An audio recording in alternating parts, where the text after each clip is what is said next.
Rybydd, pidwch ail-greu unrhyw beth chi'n gweld ar y raglen yma. Heblaw am hwn. Dyma'r unig beth allwch chi drio wneud adre. Wel, tra bo Rhys yn molchi, mae amser dy fi ddangos sut i greu hwn. Sleim sy'n newid lliw pan mae'n boeth neu'n oer. Byddwch chi angen glitter, dŵr, glud, starch, bowlen a llwy.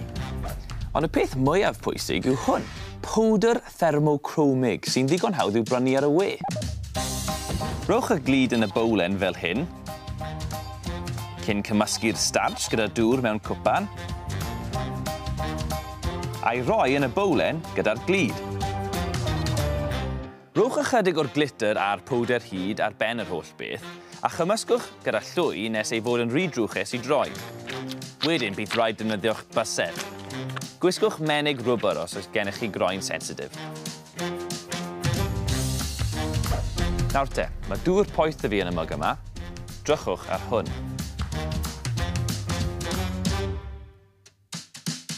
Mae'n binc. Yn dibynnu ar y tymheredd, mae'r moleciwlau yn y sleim yn newid, sy'n golygu bod golau yn adlewyrchu oddi arno fe mewn ffordd gwahanol ac mae'n newid lliw.